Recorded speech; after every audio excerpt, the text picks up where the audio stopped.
To name just a few, we won these and many other victories despite historic election interference from big media, big money, and big tech. As everybody saw, we won by historic numbers. And the pollsters got it knowingly wrong. They got it knowingly wrong. We had polls that were so ridiculous, and everybody knew it at the time. There was no blue wave that they predicted.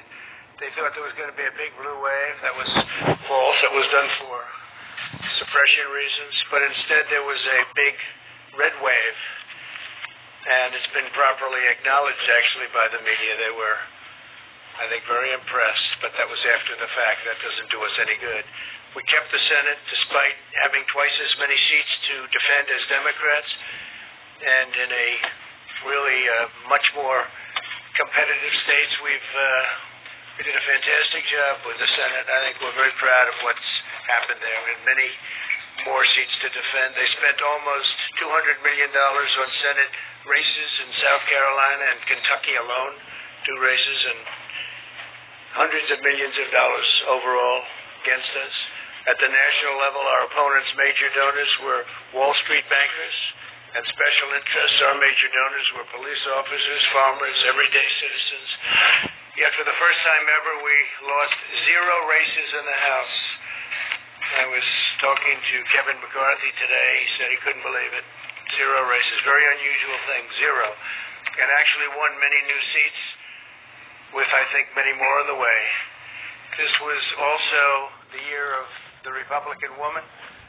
More Republican women were elected to Congress than ever before. That's a great achievement.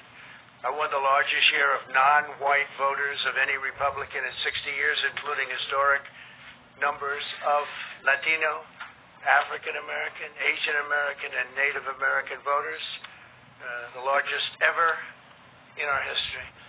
We grew our party by 4 million voters, the greatest turnout in Republican Party history.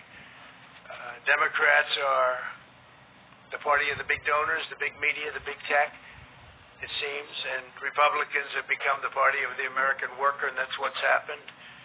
And we're also, I believe, the party of inclusion.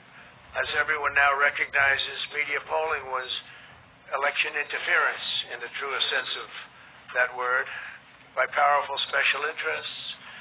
These really phony polls, I have to call them phony polls, fake polls, were designed to keep our voters at home, create the illusion of momentum for Mr. Biden, and diminish Republicans' ability to raise funds. They were what's called suppression polls. Everyone knows that now.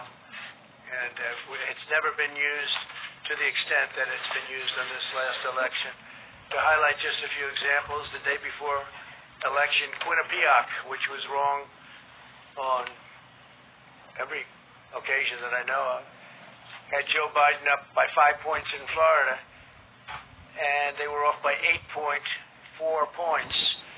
And I won Florida easily.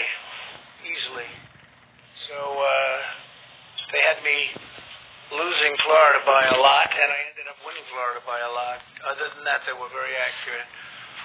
They had him up 4 points in Ohio, and they were up by 12.2 points. And I also won Ohio, great state of Ohio, very easily. And the Washington Post said Biden up 17 points in Wisconsin, and it was basically even. They were up by about 17 points. And they knew that. They're not stupid people. They knew that. Suppression. There are now only a few states yet to be decided in the presidential race. The voting apparatus of those states are run in all cases by Democrats. We were winning in all the key locations by a lot, actually. And then our numbers started miraculously getting whittled away in secret. And they wouldn't allow legally permissible observers. We went to court in a couple of instances, and we were able to get the observers put in. And when the observers got there, they wanted them 60, 70 feet away, 80 feet, 100 feet away, or outside the building to observe people inside the building. And we won a case, a big case, and we have others happening. There are lots of litigation, even beyond our litigation. There's tremendous amount of litigation generally because of how unfair this process was. And I predicted that. I've been talking about mail-in voting for time. It's really destroyed our system. It's a corrupt system, and it makes people corrupt even if they aren't by nature. But they become corrupt. It's too easy. They want to find out how many the votes they need, and then they seem to be able to find them.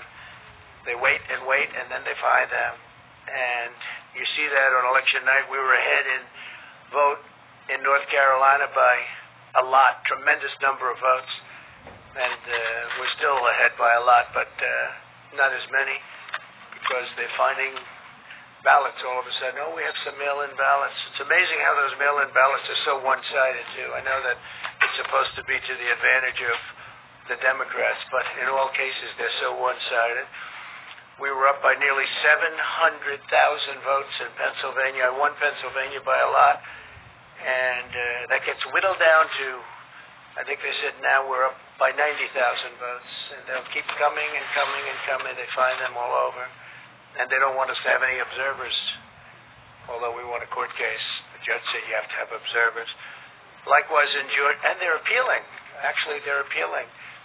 We won a case that we want people to watch, and we want observers, and they're actually appealing, which is sort of interesting. I wonder why that appeal, that all we want to do is have people watch as they do the vote tabulations. Likewise in Georgia, I won by a lot.